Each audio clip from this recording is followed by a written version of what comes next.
show is going to be about fear-based medicine. What is that? We touched on it briefly in our very first show.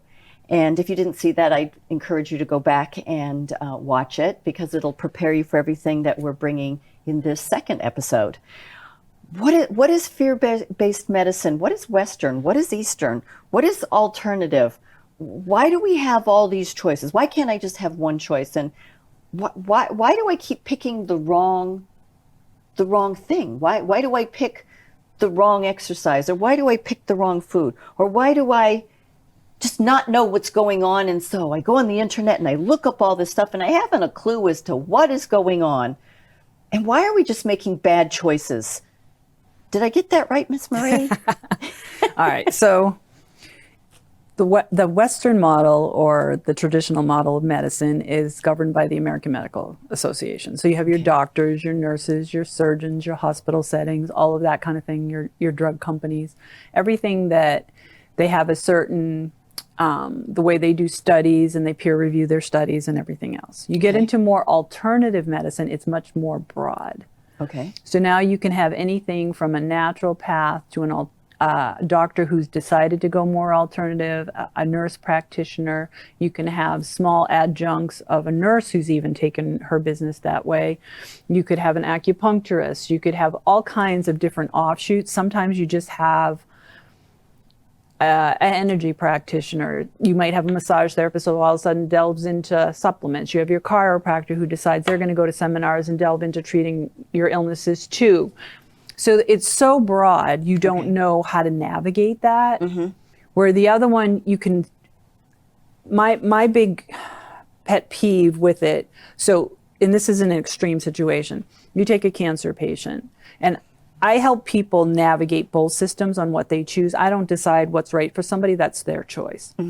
So if you come to me and you say you have stage 1 breast cancer, triple negative, I can go research it, find out what your statistics are for survival, what treatments are available, what chemos they use, or what, if there's any targeted treatments.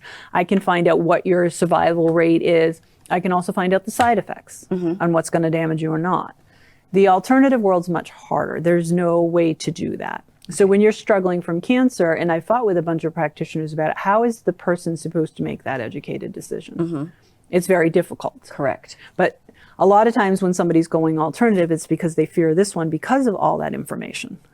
So they go to the other, they go from one side of the scale to the other, thinking that it's an easier decision. Right. And that it's this all person, natural, it can't hurt me. Correct. But what people don't understand is herbs are drugs. And they start mixing multiple together. But where is the studies to say it's okay to mix all those together? There aren't any. They're saying they are, but it's hard for the average person to find. I mean, I'm out there, I'm looking, I'm not finding them. So I've talked to the practitioners firsthand. I mean, I have people that go to practitioners that come up with their own protocols because of what they've learned. And that's even more dangerous medicine. But the fear is so big because of what they've read on the internet and the information that's available. And anybody who watches a drug commercial now, all they do is scream about the side effects. So now, in some ways, that's good because it's making them think twice about taking a drug. And if you need the drug, you should take it. But if there's something you can do to your body to correct that so you don't need it, you should think twice about it. But supplements can do the same thing to you. I see people frying their livers, their digestive system from over-supplementation all the time. Muscle wasting, overtaking magnesium, shutting down their systems. It's craziness, the things people are doing in the name of it's all natural, it can't hurt you, because they're so afraid of the traditional model of medicine. Wow. And there's many other reasons of fear-based medicine. I mean, the practitioners are pretty good at fearing you as well. And I tell people, if you go to somebody and all they do is tell you not to do something else, you need to leave. Because it's not for them to decide what's right for you. It's for them to educate you in what they know. And then you take this one and this one, you sit with it, what's right for me. But there's a lot of practitioners, don't do this, don't take the antibiotic, don't take that, take this. And that's dangerous medicine, because now when you need the medicine, you're afraid to take it. You're terrified. I mean, I've seen cancer patients finally want to take it, but they can't. They're so afraid. They're so afraid. I've seen people with severe reflux that finally need the medications because the alternative just didn't work for them. And that's okay that it didn't work. Right. They tried, but they can't take it for fear of all the side effects. So it goes on that the fear dictates it so badly, and they're afraid of tests. I've seen people not do their colonoscopies because they read something about how it strips the colon and it's unnecessary and it's this. They were stage 4 and they had to have half their colon removed because they're so afraid from stuff they've read. So my goal is to help you to start learning to read the information properly, to assess what's right for you. Why is it there? You know, people don't understand. Some things were done in the past because we had health issues to bring them forward, to correct them. They think it's all this big conspiracy. But a lot of it is good medicine, you know, and it still needs to be used alongside the other things that you choose. You know, there's so many ways. People, sometimes the fear of not wanting to upset the practitioner. I've seen that as well. Yeah. Right. And that's on both sides as well, that you Right. don't want to upset your doctor. If I say that I don't want to take that medicine, he's going to be really mad at me and not talk to me again, so I'm just going to do it. And the same with the practitioner, Yep. that, well, I don't want to upset them, that I don't like what we're doing. Can we do something else? And again, not speaking up and for yourself and understanding what you and your body is needing. And my favorite one is the fear of your practitioner knowing your body better than you, that you don't know it better. They're telling you you don't know what you're talking about. They call it gaslighting, I think it is. Yes. And it makes it really hard for a person to fight for what they need. But I see so many people taking, well, they said I had to. I go, why? You know, you should never go to somebody and take 6 supplements right out of the gate, because you don't know which one's working, which one's not, which one's What's the interacting with interaction? anything. Take one. See what happens. Then take another. See what happens. But they come home with piles, you know, and the fear is just too much for them. If I don't take it, I see people that can't get off supplements because they're terrified, because they've been told so many times and they've read so many things. You must. Well, you're This'll going to happen if age, you you're don't, going to do this, your skin's going to do this, your digestion, you know. Some of these practitioners will do this blood work and tell you have parasites. Well, you tell somebody who has high anxiety that they have parasites in their body. Now they feel them crawling. They're not sleeping at night. These practitioners don't know that. Correct. They don't know who they're telling these things to. Then they're going to their doctor and the doctor's like, you can't feel your parasites. You can't see, and everybody has parasites to some level. And I'm not saying this rare person doesn't, but we have to be careful, because we're really stopping people from making good choices for themselves by scaring the crap out of them. Or deciding, is this really happening to me? And trying to figure out, am I just listening to that person? They said, oh, you've got parasites, so now I've got parasites. Well, how do you know? So you don't even ask, so you just jump into that. And then I have this, and then I have that. So on both sides, we have people that are listening 100% and diving into the deep end of the pool without taking a breath and going, wait a minute, let's slow this down for a second. How do I feel about this? How does my body feel about this? Am I recognizing? They don't, though. The fear is driving them so much. You know, the internet, I tell people, if you go on a website and it gives you medical information and there's a pop-up, get off of it. Because somebody's making money off of you, and they are going to do their best to make sure you're reading more each second. If it's dry and boring and it has conclusions at the end, it's probably where you need to be reading. Yep. I have to say, in full transparency, that everybody hates TikTok, and I'm sure it's. I don't get involved in it. I didn't until a couple months ago, and I just happened to have clicked on, and it was a way to massage your feet. Nice. And I went, where are the bad guys? Well, I think where's this? And like anything there's else. Good and bad and everything. So it's where you go with it. Right. And so that was my point about TikTok, is everybody's like, oh God, that's terrible. But I have gotten the most wonderful videos that have made me think and go, similar to what you're saying, and going, gee, that looks really interesting. I'd like to try that, that exercise that I would never have thought of before. I'm not saying you shouldn't go out and search. Absolutely, because that's where you're going to find your But answers. again, You just need good radar. So by going within, okay, so on my website, it's marienotig.com. It's Knoetig, marienotig.com. And when you first click, is a meditation. It's free. And it sits you quiet for 3 minutes, and it has you to ask to see what you need to see every day. And what you're doing is you're going inward, you're connecting with your body within, you're connecting with that voice you don't like to hear on a normal basis. And you're asking it to speak louder. And if you have a true intent for that, it's not going to speak to you right then. You're not going to have a voice in your head or this guide talking to you. What's going to happen is when your mind's distracted, you're doing the dishes, you're vacuuming the floor, you're driving in the car, you're going to have epiphanies of you should or shouldn't. You're going to read something and you're going to get that gut feeling. If you ignore it, it's going to be less, and it's muted. You listen, it's going to get louder each time. So sort of like the hair on the back of the neck when you ignore it. Right. And the more you do it and the more you truly mean it when you do it, the louder it speaks. Wow. Well, because you're asking yourself to come forward and you're putting everything the dialogue else behind. You, right? So you're making that personal commitment to yourself and that intent, and you're bringing yourself forward. And that's not a bad thing. No. So we say all the time, and I'm going to throw all these things at you. You know me by now that That's I'll throw okay. these things in because of what I hear from the general public and what people say to me, and I'll be like, well, why would you say that? You can actually answer them. So why do we say believe in yourself, but not in this instance? I look at people and say... Because medicine, we went from the battlefields of biting on a bullet and maggots eating our wounds to chicken soup to the doctor helping us get through pneumonia to all of a sudden credentialed, and we felt inferior. And the credentials just got bigger and bigger, where all of a sudden the chicken soup went away.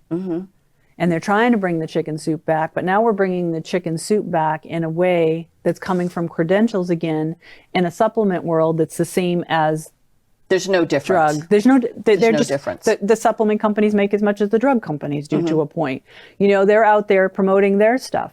We need to go back in. That doesn't mean it's all bad. I'm not saying that because they all have their place. Right, it's like, what can you do first so you don't have to use either? What can you do first? Right. And that's a big question. So as we get into this, say we're going to talk about a chiropractor our next show. Let's try that. Okay. So connecting to your body within, why wouldn't you use a chiropractor? Because maybe I hear people tell me all the time, I'm going to stroke out. It's going to break my neck. He could crack me. People think when they crack you, they're cracking your bones. If they cracked your bones, you would be broken. Correct. And it's we just have gas a lot of broken escaping people. from the joints. Right. So you have to ask yourself, why do I fear a chiropractor? Because you don't even know why. But they're not doctors, Marie.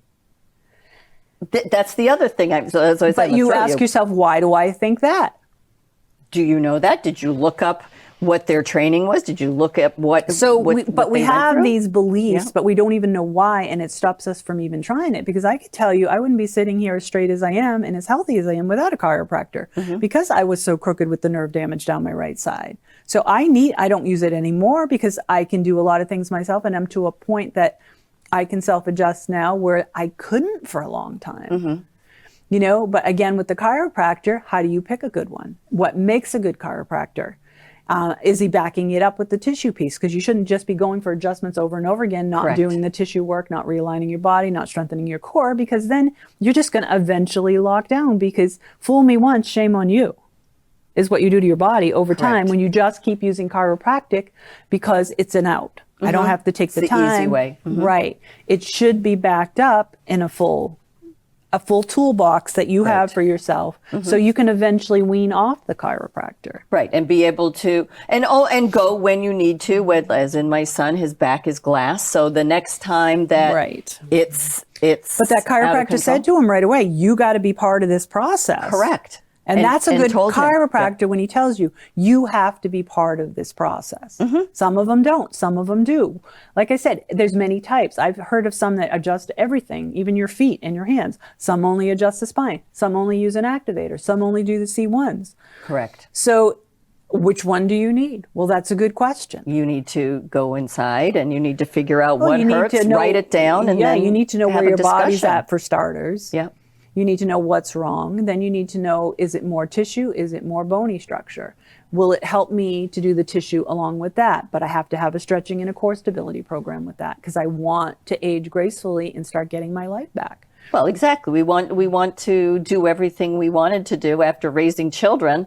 I find myself talking with my friends, and we're like, I thought we were supposed to do a whole bunch of things now after children, and we're so busy chasing our tails that, you know, hey, it is our turn. But if you're not healthy, if you're not taking care of chronic issues, if you're not aware when your hip is off and your ribs, and you're just going to continue, like you said, to But you know what's funny gather about baggage. that? It goes back to the chaos breeds chaos. So if you go on my website, I have free ebooks on there, and one of them is a daily check-in. Mm-hmm. And all you have to do at nighttime is just to lay there quietly and check in. How was my day? Were my stress levels out of control? Okay, so what do I need to do tomorrow to get them back in check? Was my nutrition sound? Because nutrition is the key factor to a good day. I don't care what anybody says. Oh, I don't have to eat breakfast. I don't have to do it. Your body's struggling and your brain's struggling. Correct. So if you can balance that out, your life's going to change. So the more you balance all that running between your tail and everything else, you're going to be able to foresee everything. People laugh at me because I'll make a plan to do something and I'll do 6 things at once and it's all done way before they even started to think that I was going to get it done. It's the running joke with my family, my neighbors, because when you balance yourself, you see things that you wouldn't normally see. So you're cutting corners where you can, you're double doing things that you can, you're already set 6 up. steps ahead. Everything's set up. Yep. Everything's done. My boys say that to me. I always wondered why. There's like, well, why do you do it right away? Because I know if I wait, that something's going to come along and I'm going to need to deal with that. Now I've got 2 things that I'm dealing with. Right. So someone says, do you know where that check is? Yeah, I'll go get it. No, whenever. No, I need to get it. Here Right. it is. Check it off the checklist. Right. Stress level is down instead of all of a sudden panicking. And we do that. And we need to, again, I think the website, checking in, but also have a little notebook that during your day and make find some out. notes. You know, I have a sleep meditation on there as well, that you lay down before bed and you start to assess your body. You start to wear the day off. You do some deep breathing. You do your daily check-in. It's like 10 minutes to do every night. And you sleep a lot better because now you've taken all that stress off. You've reprocessed. Mm-hmm. And then when you sleep better, you wake up rested. You wake up with clarity. You're out of chaos. But the minute you start a day in chaos, it's going to be chaos. It's going to get worse. Because you're not present to stop the train. Mm-hmm. So we spend time, ladies, taking care of our nails and making them look pretty. We do, our makeup and our creams, and it's all good. Believe me, that's what you want to do. That's great. I do. But where's the balance for the body? Yes. We're leaving that piece off. If you don't have a healthy body, you're not going to have healthy nails. Right. Oh, so you're going to go get fake ones. Again, your choice. But you see where I'm going with. I have a lot of people with osteoporosis and the fear of doing the exercises, the fear of doing the exercises and changing their lifestyle and adding in the weight training and adding in the different workouts that they're not accustomed to is way bigger than the fear of breaking a bone. Mm-hmm. And that upsets me more than anything. Yeah. And it's really a big issue for a lot of women that didn't come from working out at a young age. Women that started young, played sports and worked out, they don't care. They'll work out, they'll get sweaty, they'll get whatever. But there's a whole bunch of women, and now I'm seeing it in men because they're desk jockeys. They're not used to being sweaty too. Mm-hmm. So they have the osteoporosis and everything else. And the fear of changing their lives to help themselves is bigger than the damage that's going to occur. It's going to occur because they're not taking care of it. Yeah. Goodness gracious me. Like I said, so fear-based medicine is very, very real. And once you sit with that and figure out how you process thought and what you fear and why you fear it, then you can take the next step in helping yourself. Because just to say, I'm going to take this new health challenge and I'm going to go to a chiropractor. If you fear it, it's not going to happen. Correct. Because you're not going to pick the right chiropractor because Right. you're And already plus you're reading gonna be stuff and tightened you're down. putting up Yep. a wall. You know, it has to do with everything that you do. You have to sit there with an open mind and understand how you feel about something before you do it. You know, I can't get people to try new foods because they have these aversions to something that happened before. Yep. So they're robbing their body of nutrients. They're afraid to learn how to cook. They're afraid to touch a stove. They're afraid to make a recipe. Oh, you don't know how many people don't. Well, look at Market Basket. There's so many to-go items. Correct. I mean, we feed it, but you can't be healthy unless you learn how to spend some time in your kitchen. Correct. Make sure what you know what ingredients are going in to the food, which is then going into your body. So there you go. There's the circle. So why once do you again. fear that? Why is that so hard for you to take that step and do it? So you can't take the next step in managing your health and building a toolbox until you realize why you pull away. Mm-hmm. You know, I have people that won't go get rechecked from a doctor because they had a bad experience. Well, maybe you need a different doctor. Maybe you need to talk to your doctor about it. Nope, they shut down and they're done. Not going to do it. Mm-hmm. So it's, you know, in the stories you hear of what people fear. I had one person had cancer and somebody told him that everybody died when they had chemo. And so he wasn't doing chemo. Now, this man was an intelligent, college-educated man. And I said, everybody dies when they have chemo? And he's looking at me, he goes, yeah. I go, Where's that? I thought you were educated. Can you read? Go and read. Do you ask people if they've ever had chemo? To the point where he wasn't going to do it and he ended up doing it. Mm-hmm. But he was buying into it because his fears were so big. And they were being fed. They were being fed. So you have to ask yourself, who is the they? Mm-hmm.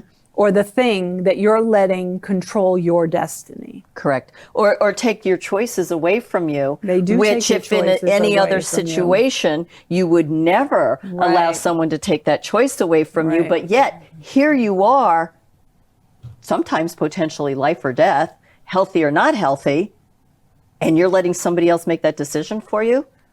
I mean, I have a dear friend, and I said to her, I said, I know you struggle with your nutrition. I know you struggle eating right. I said, just try my nutrition program. You can eat all the food you're eating now. It's just imbalance. It doesn't work. I go, well, first of all, you've never read it.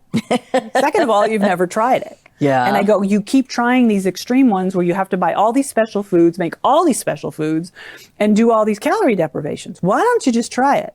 Mm-hmm. It's too easy. Why don't you feed your body? It's too easy. It's too easy. Sign me up. It's too easy. That's what she says. It can't work. I go, what inside of you says it can't work? You don't understand. know. I'm afraid. It has to be this. It has to be that. The only way it's going to work is if I deprive myself and I give up everything. Oh, Lordy. Because we've programmed ourselves that you can't be healthy and lose weight and be fit unless you starve don't yourself. eat. Right. Yep. I will never give up chocolate. I've said it here. And in the summertime, soft chocolate ice cream, soft serve. Sorry. I crave it and I'm not giving it up. And like I said, so you can take the fear in so many different directions. It's crazy. But what we need to do, again, sit down, be within yourself, be home, hear yourself, listen, see, feel, smell, touch. It sounds ridiculous, but it's not, because you do that when you buy a car.